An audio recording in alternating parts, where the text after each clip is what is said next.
Hi guys, welcome to my video. My name is Olade. I'm Nigerian. I've been a self-taught software developer for a year now, and in this video I'd like to share with you some of the things I've learned from the process of being self-taught for a whole year, guys. Well, more than a year actually, because yeah, more than a year.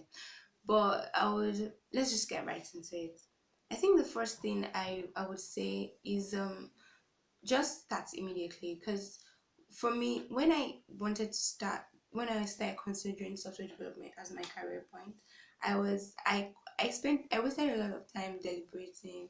I wasted a lot of time trying to say, oh, will this work out, should I do this, should I not do this? So it was really, thinking back, that was just a hassle, because the all the time I spent not doing, all the time I spent thinking about will it work out, it was just really a waste of time, because at the end of the day, I just kept on being drawn, just going back. I went back and back and back and forth. So instead of going back and forth, once you find yourself saying, considering in your heart that, oh, will this work out, maybe I should try, like, oh, is it for me, just okay, ignore those thoughts, just try it out, and then from trying it out you'll be able to actually decide if you enjoy it, if it will be for you or if it's not for you.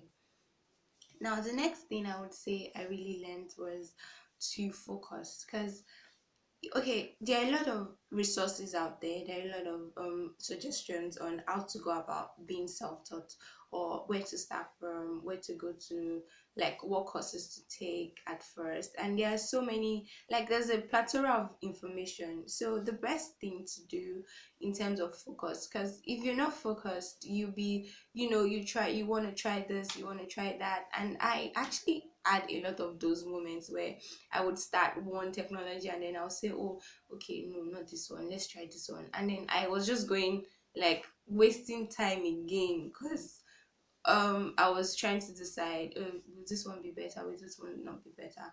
But I would say that the best, at the end of the day, the best way to deal with focus is just to go back to what, like, what by mean go back by go back, sorry.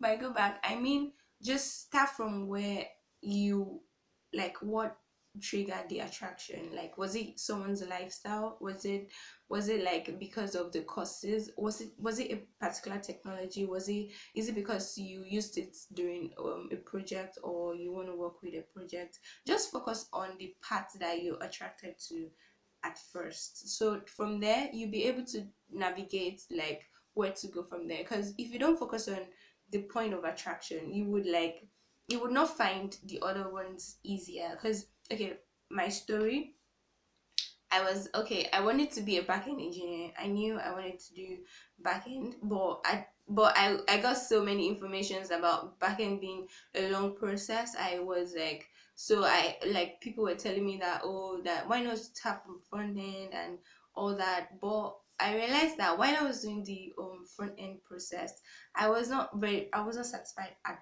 all. I would always think I was not making progress. I would always think that, oh, like, it's so slow. I was not really, like, I wasn't all that invested in it, because it wasn't really what I envisioned for myself. So in summary, I would say focus on what the attraction point is. Don't look at, okay, the difficulties that might be involved in going through that route, or don't look at the easier process or alternatives. Just focus on what the attraction is in the first instance.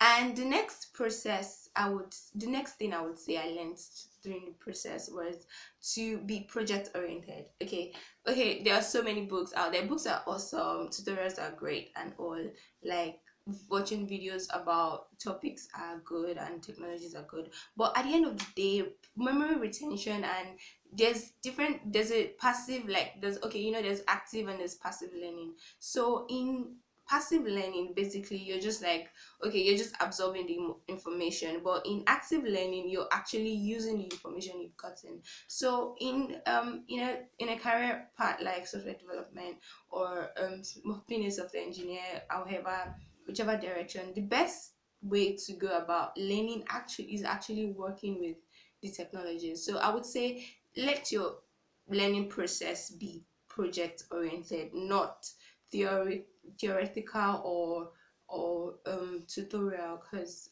when you're working at a project, it's really exciting. The challenges you'd face, the trying to solve a problem, it's just really, that is like really the good stuff of software engineering.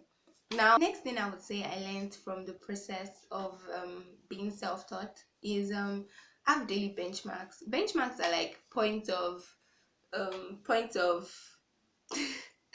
focal points. Yes, focal points. They help you envision, okay, today this is, I'm going to complete this specific amount of tasks. Today I'm going to do to code for this specific amount of hours, so that it's such that you won't just be going on a loop. It helps having daily benchmarks have really helped me to have, okay, point of like, okay, when I do this, I know I'm done for today in this topic. Because it's really helps me, because it just it makes you have a daily sense of success. Because it, and that really motivates you to go forward the next day. So if it's for you, if you start out 1 hour every day, it's actually a lot of progress compared to if you maybe do 5 hours at on a stretch and a day, and for the next 3 days you don't do anything again. So it's better to have daily benchmarks, so that you know that, okay, for today I'm going to code for 1 hour, then for the whole week every day, and then it just gives you this sense of morale, and then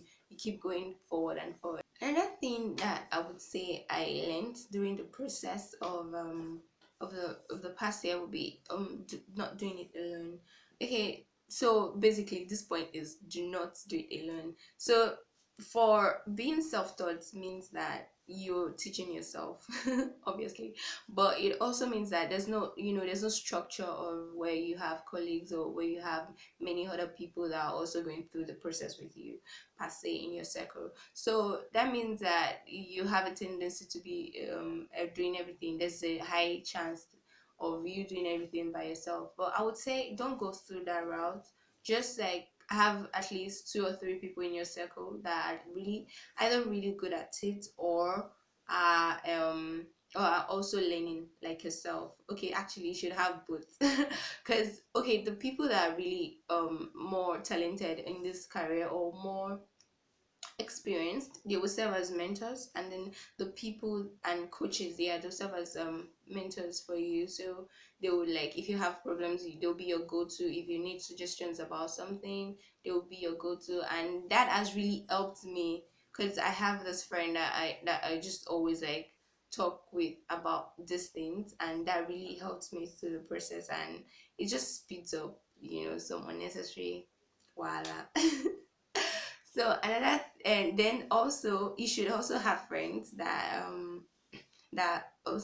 you should also have friends that are learning as yourself. Even it doesn't have to be like a lot of people, maybe 1 or 2 people.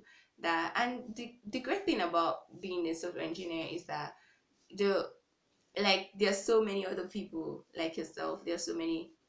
This career is really this career part is really blowing up. It's not blowing up. Okay, there are like so many people other, but the point is there are like a lot of other people that are also interested as you are. So just try to connect with them and find them, and do not do it by yourself. It's better to have, friends and colleagues, or mentors actually, and mentors. These are very important, like mentors underlined. Okay, so thank you for watching. This is the end of the video, and thank you for watching. And I hope you comment and tell me what else you've learned, for anyone who has also gone through the process. And also don't forget to hit the like button, so that you have, excuse me, don't forget to hit the like button, and follow, subscribe, I mean. Bye, have a great day.